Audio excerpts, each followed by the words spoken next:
Jangan lupa subscribe YouTube channel Metro TV News dan nyalakan notifikasi.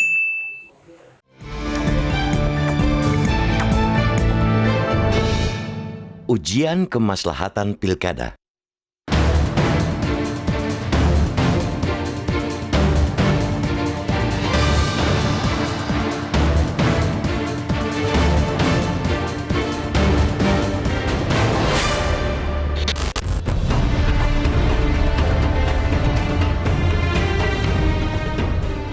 Hari ini, sampailah kita pada ujian sesungguhnya soal kemaslahatan pilkada. Sesuai jadwal, setelah rangkaian verifikasi sejak 7 September, hari ini KPU menetapkan pasangan calon kepala daerah dalam rapat pleno tertutup. Penetapan itu menjadi ujian kemaslahatan sebab pilkada yang tidak patuh pada protokol kesehatan hanya membawa ancaman kesehatan senusantara. Adanya kepala-kepala daerah yang terpilih tetap bukan harga setimpal jika justru banyak muncul klaster baru COVID-19. Sebab itu, pembuktian kemaslahatan pilkada sudah harus ditunjukkan sejak hari ini juga. Mereka yang lolos menjadi paslon kepala daerah mutlak menghindari perayaan yang menyebabkan kerumunan massa. Paslon yang tetap menggelar perayaan layak untuk segera ditinggalkan konstituen. Mereka bukan saja egois, melainkan juga bebal akan segala kehilangan bangsa ini akibat pandemi. Dalam pilkada di tengah masa wabah kali ini, tiap-tiap elemen masyarakat memang semestinya ikut menjadi pengawas setiap tahapan pilkada. Sebab, harus kita akui, peraturan KPU atau PKPU nomor 10 tahun 2020 ibarat macan ompong. Peraturan itu memuat berbagai ketentuan pelaksanaan pilkada 2020 di masa pandemi COVID-19, tapi tanpa sanksi tegas. Tak mengherankan jika berbagai pelanggaran mudah terjadi. Di masa pendaftaran saja, Badan Pengawas Pemilihan Umum atau Bawaslu mencatat terjadi pelanggaran protokol kesehatan di 243 dari 270 daerah yang menggelar pilkada. Hampir pasti pelanggaran serupa bakal terus terjadi karena mereka yang melanggar juga terus bebas melenggang. Tidak hanya tanpa kekuatan sanksi, PKPU nomor 10 tahun 2020 itu pun sesungguhnya aturan yang sangat longgar jika tidak mau disebut mengecilkan ancaman pandemi. Bagaimana tidak? PKPU bahkan masih mengizinkan konser musik. Pernyataan Menteri Dalam Negeri Tito Karnavian kemarin yang hanya membolehkan konser musik virtual dalam pilkada tidak sepenuhnya bisa menghentikan bahaya yang sudah terjadi akibat aturan longgar dalam PKPU. Ketidaktegasan dalam PKPU 10/2020 itu tetaplah menjadi bahaya yang bisa berakibat fatal dalam upaya perang melawan corona. KPU dan pemerintah mestinya menyadari bahwa pesta demokrasi di 270 daerah tetaplah ancaman kesehatan senusantara. Dengan pergerakan manusia yang tetap tinggi, maka penularan ke wilayah-wilayah lain hanya butuh hitungan hari. KPU pun sepantasnya dapat berkaca dari klaster penularan yang terjadi di pimpinan mereka sendiri dan di pejabat-pejabat daerah. Lebih jauh lagi, dengan ratusan pelanggaran yang sudah terjadi dan laju kasus nasional yang belum juga mereda, pemerintah harusnya lebih serius dalam menjamin keamanan pilkada. Presiden Joko Widodo sudah sepantasnya mendengarkan masukan banyak pihak agar mengeluarkan peraturan pemerintah pengganti undang-undang atau Perpu untuk memuat sanksi bagi peserta pilkada 2020 yang melanggar protokol kesehatan. Permintaan yang bahkan datang dari komisioner KPU sendiri sudahlah cerminan nyata akan lemahnya PKPU 10/2020.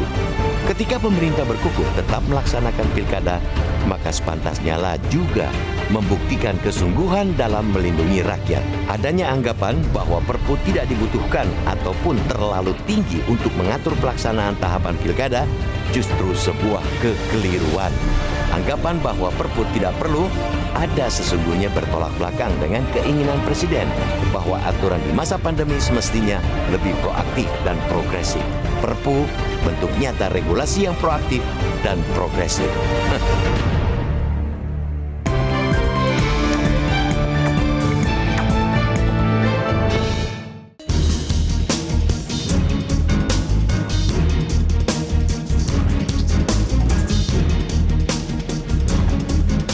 Pemirsa, akankah protokol kesehatan akan tegas dan konsisten dilakukan saat pilkada diputuskan tetap dilaksanakan? Melalui sambungan telepon kita telah tersambung dengan Komisioner KPU Idewa Kade Wiyarsa Rakasandi.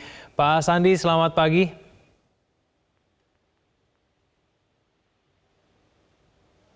Pak Sandi, selamat pagi. Baik, tampaknya sambungan kami dengan Komisioner KPU Pak Sandi terputus. Sebelum kita mencoba kembali untuk menghubungi Pak Sandi, kita akan diskusi sedikit bersama dengan Mas Kohar. Ya. Mas Kohar sambil menunggu Pak Sandi, Mas Kohar perlu atau tidak sih sebetulnya Perpu itu kalau sangat diperlukan. Sangat perlu. Karena apa? Karena selama ini dengan peraturan KPU ternyata kita tidak bisa menerapkan sanksi secara tegas. Kenapa? Karena dengan hanya peraturan KPU maka para kontestan, partai politik menganggap bahwa mereka masih tidak melanggar apapun. Betul bahwa sudah ada undang-undang tentang wabah. Sudah ada undang-undang tentang kekarantinaan kesehatan yang di dalamnya mengatur sanksi pidana maupun perdata bagi mereka, sanksi administrasi bagi mereka yang melanggar. Pidananya misalnya ancamannya ada yang 1 tahun. Nah, tetapi khusus untuk pilkada mestinya ada aturan-aturan yang khusus pula. Karena ada undang-undang pilkada yang di dalamnya sempat membolehkan terjadinya pengumpulan massa. Nah, jadi supaya tidak bertabrakan maka harus ada Perpu yang mensinkronisasi itu. Baik, kita sudah tersambung Mas Kohar dengan Komisioner KPU ada I Dewa Kadewiyarsa Rakasandi. Pak Sandi, selamat pagi. Ya, selamat pagi Mas, selamat pagi. Ya, Pak Sandi, ini revisi PKPU itu yang mengatur mengenai sanksi terhadap pelanggar protokol kesehatan. Ini rampungnya kapan, Pak? Jadi sebetulnya kami telah memiliki PKPU sebelumnya ya, PKPU 6 2020 dan 10 2020. Nah, revisi terhadap peraturan KPU ini diharapkan bisa selesai dan diundangkan hari ini. Karena sampai kemarin malam ya, kami masih melakukan pembahasan ya bersama DPR, pemerintah, Bawaslu dan DKPP. Jadi mudah-mudahan ini segera selesai dan bisa diundangkan. Sanksi terhadap pelanggar protokol kesehatan selama pilkada serentak nanti akan seperti apa, Pak Sandi? Jadi dalam rumusan yang telah kami siapkan ya, jadi KPU tentu sanksinya lebih kepada sanksi administrasi ya. Jadi bisa memberikan peringatan tertulis, bisa juga menghentikan ya kegiatan kampanye yang melanggar, tentu setelah berkoordinasi dengan Bawaslu ya dan aparat kepolisian. Dan ada satu alternatif sanksi pengurangan hak kampanye ya. Jadi misalnya dia melanggar jenis kampanye tertentu, maka bisa jadi ya dalam beberapa hari kemudian dilarang berkampanye untuk jenis kampanye yang dilanggarnya itu. Jadi sanksi-sanksi yang diatur dalam PKPU lebih kepada sanksi-sanksi yang sifatnya administratif begitu. Apakah sanksi administratif ini menurut KPU sudah cukup, Pak, untuk membuat paling tidak peserta pilkada serentak nanti betul-betul patuh terhadap aturan protokol kesehatan? Ya, jadi dalam peraturan KPU memang demikian ya. Tetapi tentu kita mengetahui bahwa selain undang-undang pilkada dan peraturan KPU, juga terdapat sejumlah peraturan perundang-undangan lainnya yang bisa juga sebetulnya diterapkan pada situasi pandemi seperti sekarang. Maka kami terus berkoordinasi ya secara intensif baik di tingkat pusat maupun daerah ya, dan bahkan untuk mengantisipasi penetapan pasangan calon dan juga pengundian nomor urut, kami sudah bersurat kepada KPU Provinsi dan Kabupaten Kota untuk memastikan ya protokol kesehatan diterapkan dan agar pasangan calon atau tim kampanye bertanggung jawab jika terjadi pelanggaran terhadap protokol kesehatan. Baik, Pak Sandi, tapi revisi PKPU ini cukup kuat tidak sih kalau nanti suatu saat nanti katakanlah peserta pilkada serentak nanti menggugat balik KPU dengan peraturan ini? Baik, terima kasih. Oleh karena itu tentu KPU akan melakukan perubahan ya, menyesuaikan dengan kewenangannya ya.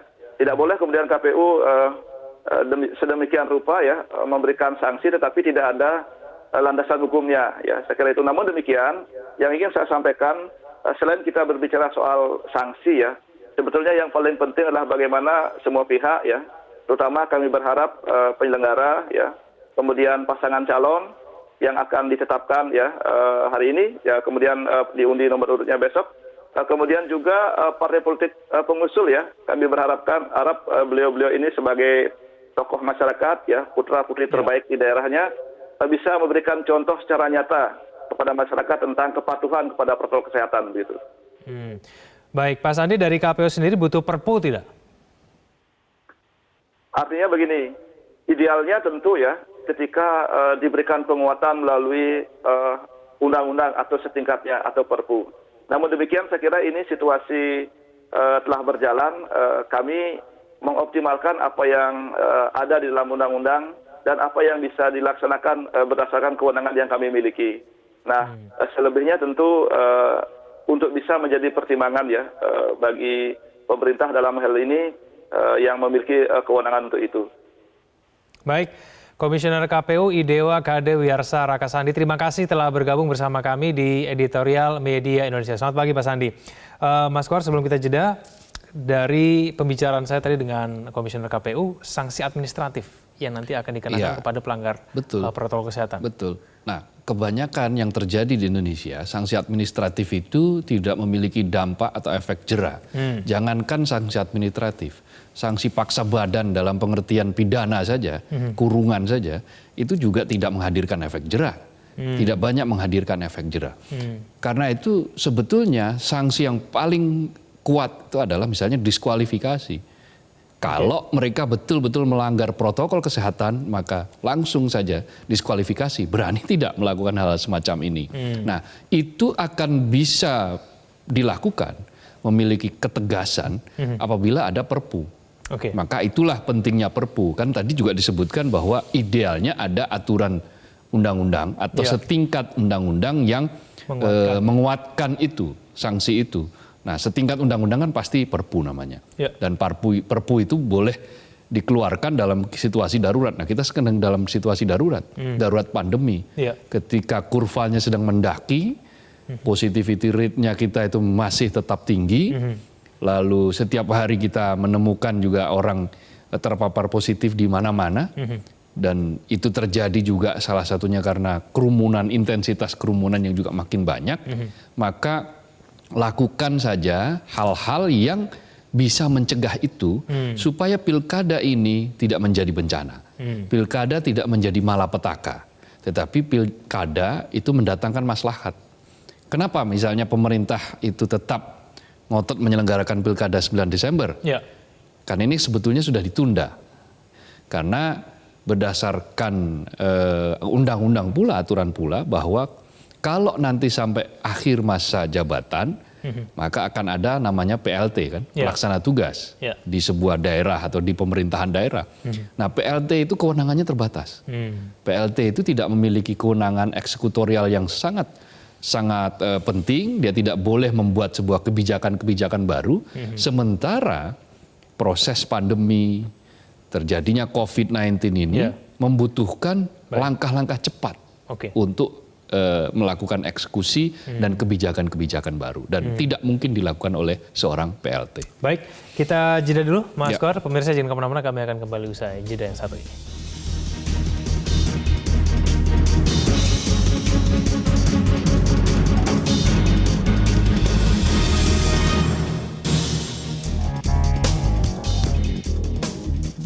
Kembali bersama kami di Editorial Media Indonesia. Kita akan mulai menyapa melawan kita pada pagi hari ini, pemirsa. Yang pertama ada Pak Arifin dari Bandung. Pak Arifin, selamat pagi. Selamat pagi Metro, Pak Kohar. Pagi. Apa Pak kabar? Arifin. Ya, baik Pak Arifin. Silakan Pak Arifin. Jadi kita dari dulu bicara soal pilkada, pemilu, ini itu, seolah-olah sangat penting bagi kehidupan manusia. Dari hasil-hasil yang sudah kita jalankan terhadap demokrasi kita nih, tak ada satu pun manfaat daripada pilkada pemilu itu yang kami rasakan. Dan kedua, marilah kita flashback terhadap program pemerintah seperti EKTP, yang dulu rencananya EKTP itu untuk mempermudah juga kita nanti pemilu, jadi nggak perlu ke tempat TPS, nggak perlu ada TPS banyak.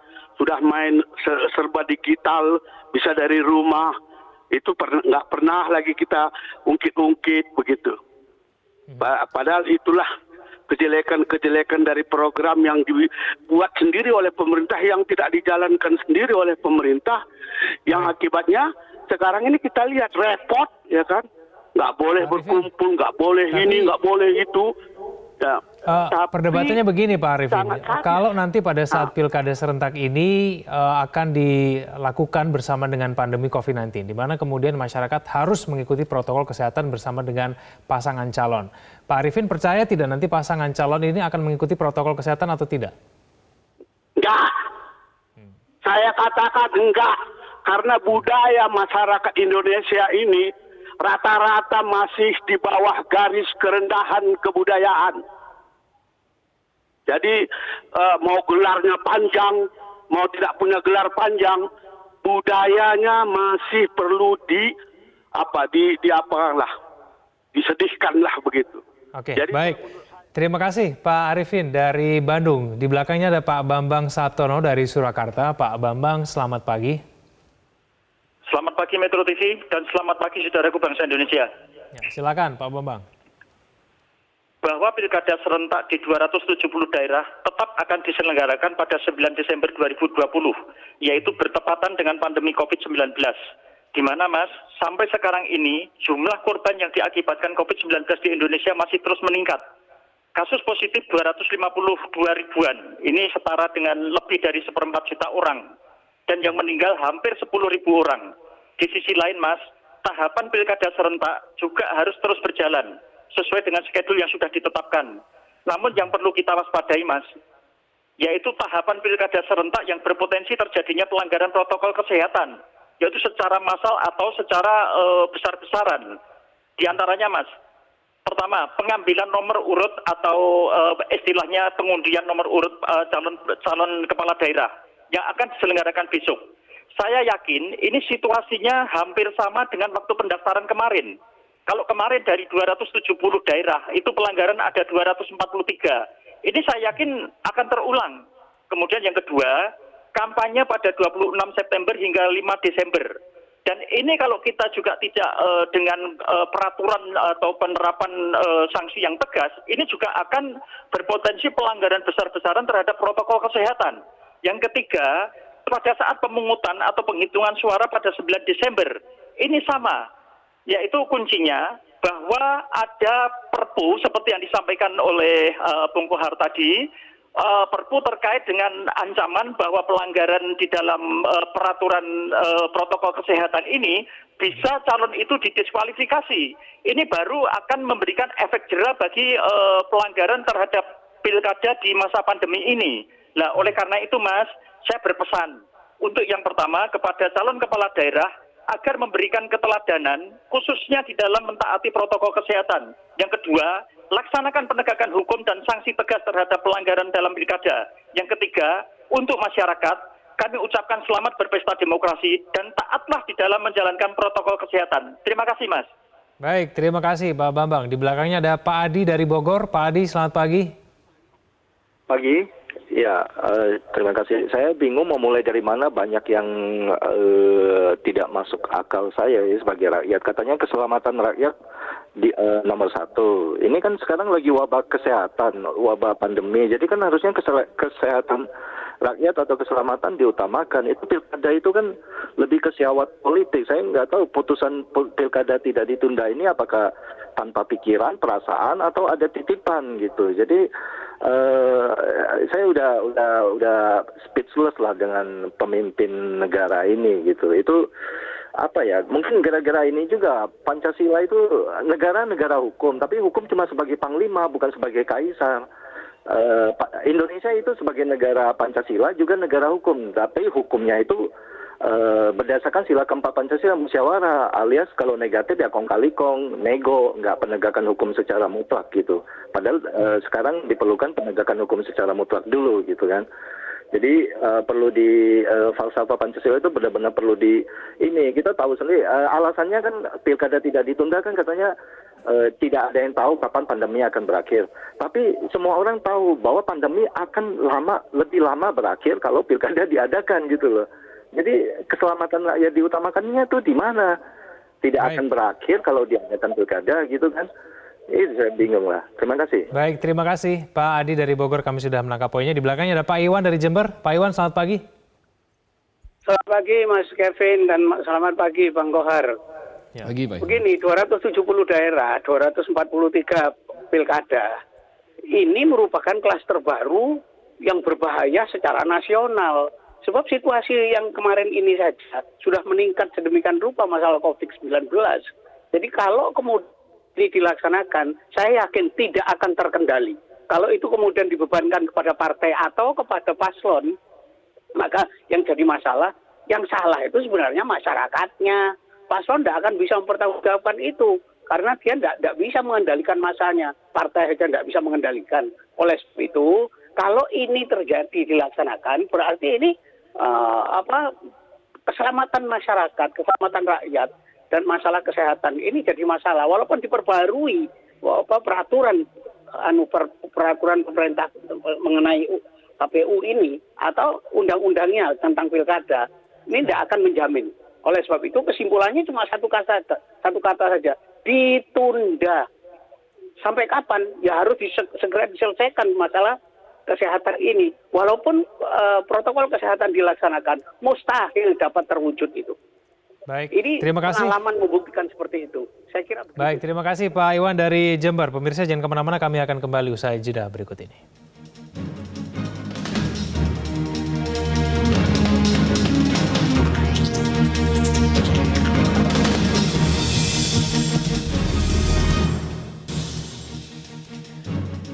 Kembali bersama kami di editorial Media Indonesia. Mas Kor, dari telepon kita tadi masih ada yang berharap pilkadanya ditunda. Tapi mungkin kita bisa memaklumi ya Mas, meskipun kemudian pemerintah sudah memastikan tidak akan ditunda. Tapi mungkin kita bisa memaklumi karena mungkin masyarakat yakin pasti akan ada pelanggaran kesehatan. Ya, jadi begini, ada beberapa hal lah faktor bahwa kita juga tidak boleh terlampau cemas, lalu kemudian paranoid, kemudian tidak melakukan apa-apa. Itu juga jangan. Karena fakta menunjukkan bahwa pemilu apapun namanya itu juga sedang berlangsung di negara lain. Di Jerman, di Singapura, di Belarusia, bahkan di Amerika Serikat, itu prosesnya juga akan tetap berjalan meskipun dalam situasi pandemi. Artinya apa? Negara-negara yang sudah memilih bahwa demokrasi menjadi salah satu jalan, maka demokrasi harus juga dilaksanakan. Tentu demokrasi ini juga bagian dari upaya untuk mencapai kemaslahatan masyarakat, kemaslahatan publik. Jadi tidak betul bahwa dengan kita berdemokrasi maka tidak ada hasilnya sama sekali. Ya kita menyaksikan, kita memilih pemimpin-pemimpin yang hari ini muncul ke permukaan. Ada tokoh-tokoh di lokal, di daerah-daerah yang kemudian mampu secara brilian membuat daerahnya maju. Itu terjadi karena apa? Karena pilkada langsung. Kita saksikan, jadi semua orang punya potensi, semua orang tidak dibatasi untuk bisa memimpin sebuah daerahnya. Itulah salah satu kelebihan dari demokrasi langsung yang kita saksikan hari ini di pilkada langsung. Nah, proses ini, amanat ini juga harus tetap kita jaga. Lalu kalau kemudian sudah diputuskan bahwa ini tidak ditunda lagi dengan berbagai pertimbangan, maka konsekuensinya apa? Ini yang harus dilakukan. Konsekuensinya semua hal yang bisa berpotensi memicu terjadinya penularan, menyebabkan berkembang biaknya virus COVID-19 harus dinihilkan. Nah, dengan apa? Ya dengan aturan yang sangat ketat, dengan tegas, penegakan hukum yang sangat tegas, dengan sanksi yang juga tidak main-main, yang membuat orang berpikir berkali-kali kalau dia mau melakukan pelanggaran. Karena itu proses semua ini harus kita lalui, bahwa ini adalah proses politik, bagian dari politik, ya. Karena tidak ada di dalam hidup kita saat ini yang tidak bersentuhan dengan politik. Karena manusia ini juga termasuk makhluk politik. Karena itu politik yang seperti apa? Yang sekarang adalah politik yang sehat. Politik yang kompetitif tetapi yang juga bermaslahat bagi kemanusiaan. Nah, apakah bisa kita melaksanakan itu?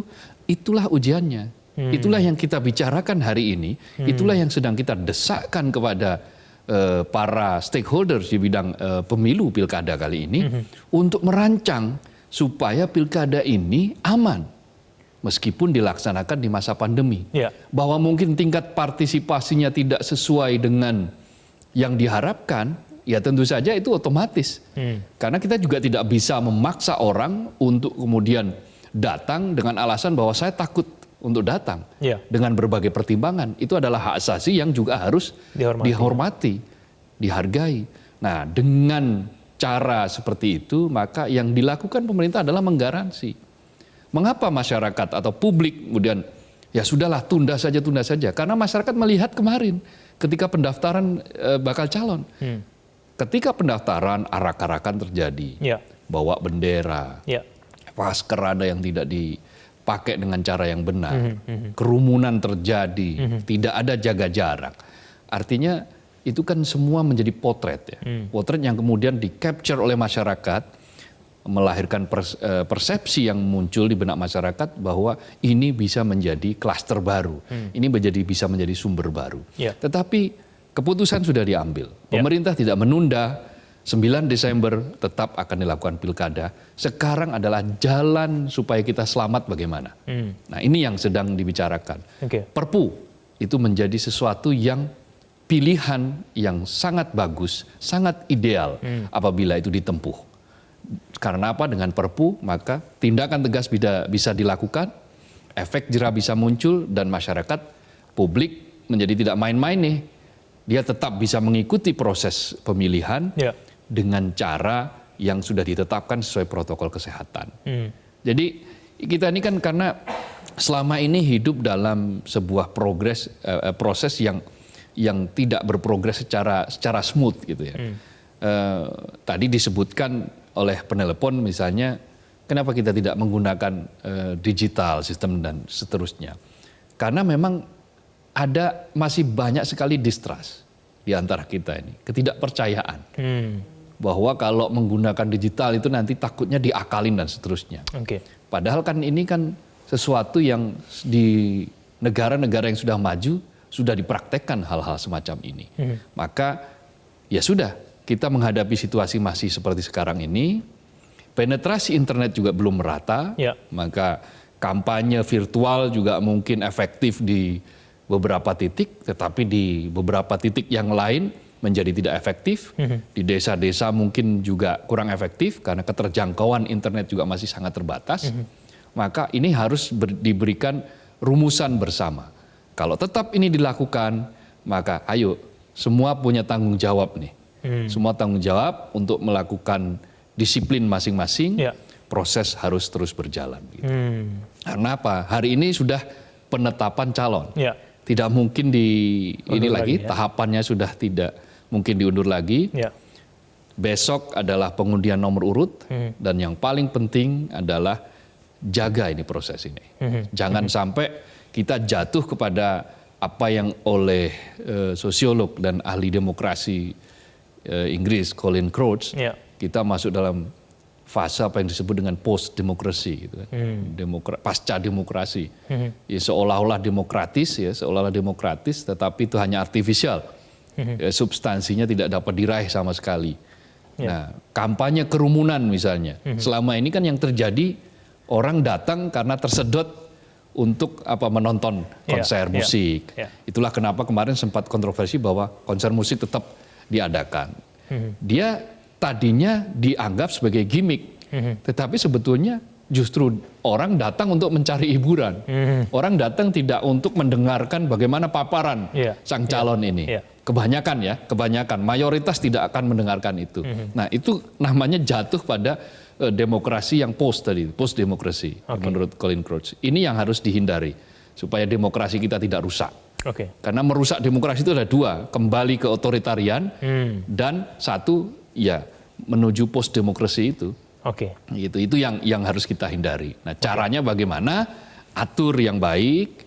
Kalau keluarkan Perpu sehingga semua bisa berjalan sesuai dengan protokol kesehatan.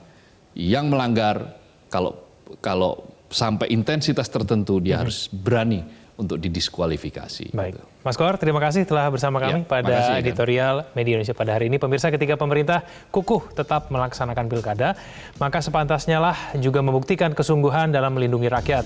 Adanya anggapan bahwa Perpu tidak dibutuhkan ataupun terlalu tinggi untuk mengatur pelaksanaan tahapan pilkada justru sebuah kekeliruan dan bertolak belakang dengan keinginan Presiden terkait dengan aturan di masa pandemi. Perpu merupakan bentuk nyata regulasi yang proaktif dan progresif. Terima kasih Anda telah menyaksikan editorial Media Indonesia. Selamat pagi.